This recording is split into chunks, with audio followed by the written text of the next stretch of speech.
As the day of the party approached, Madame Loisel seemed sad, moody, and ill at ease. Her outfit was ready, however. Her husband said to her one evening, "What's the matter? You've been all out of sorts for 3 days."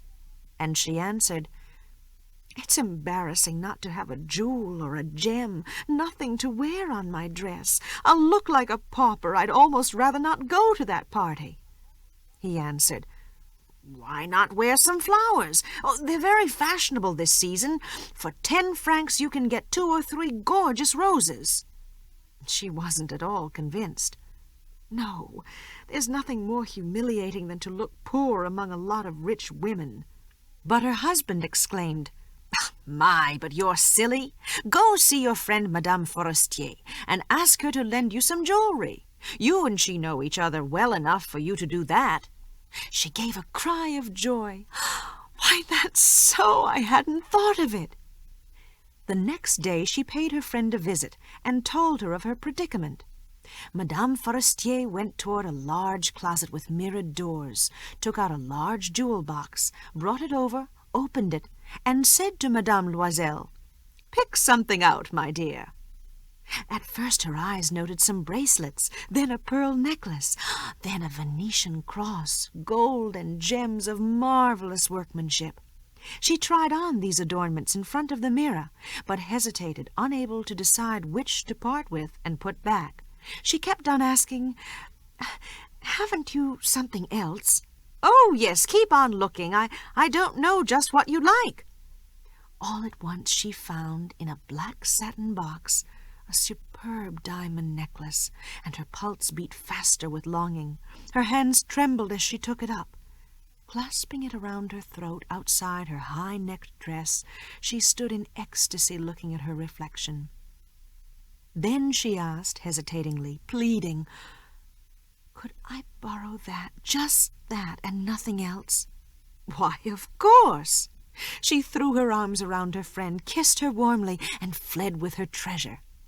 The day of the party arrived. Madame Loisel was a sensation. She was the prettiest one there, fashionable, gracious, smiling, and wild with joy.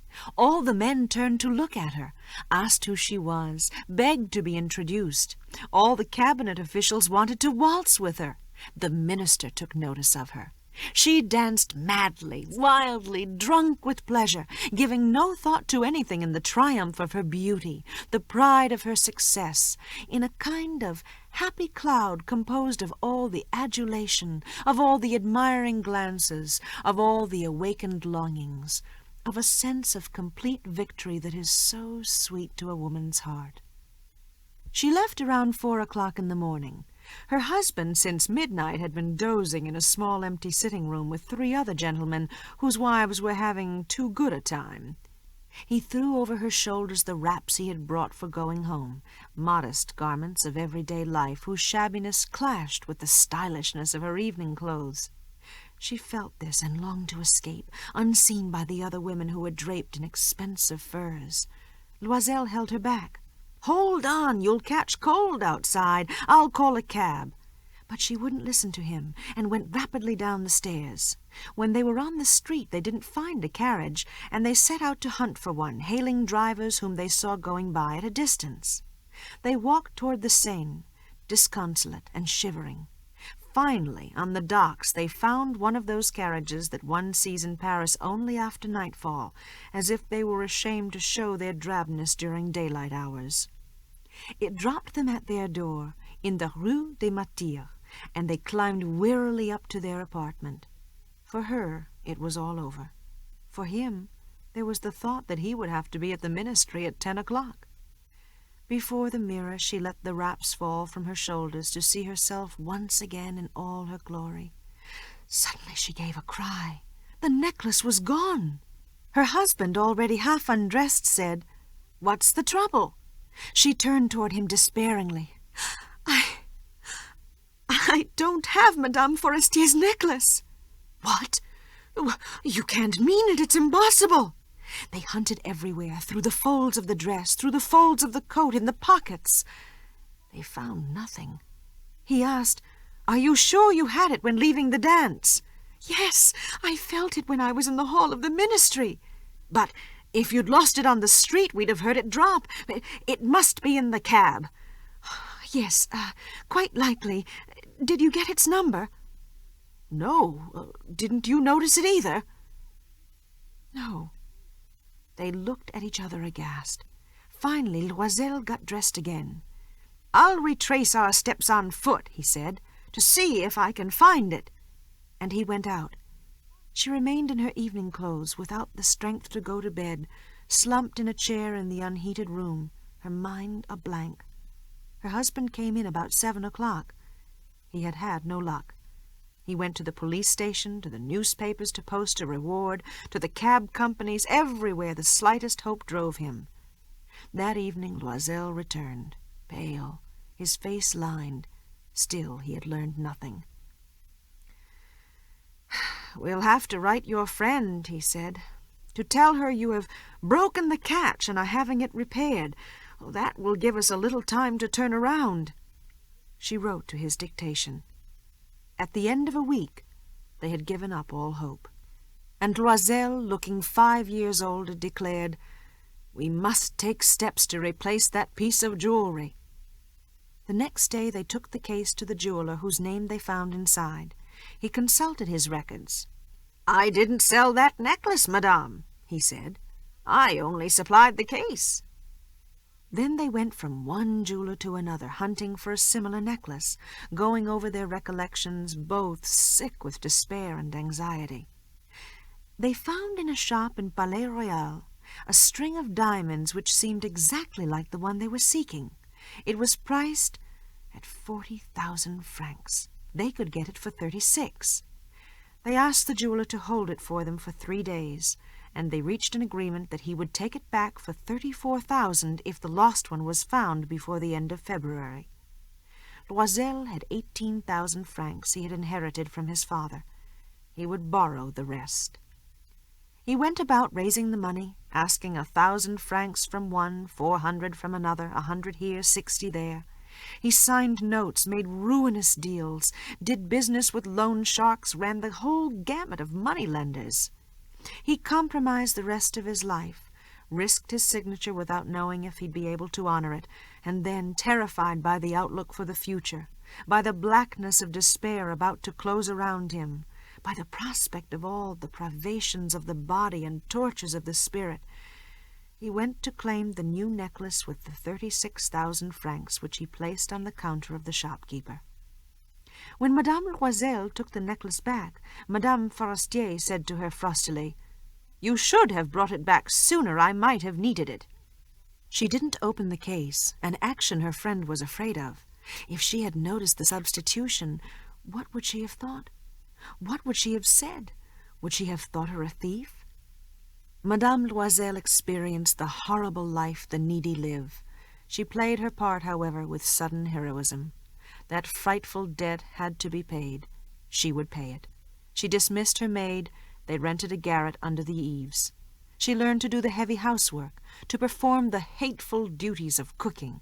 She washed dishes, wearing down her shell-pink nails, scouring the grease from pots and pans. She scrubbed dirty linen, shirts, and cleaning rags which she hung on a line to dry. She took the garbage down to the street each morning and brought up water, stopping on each landing to get her breath.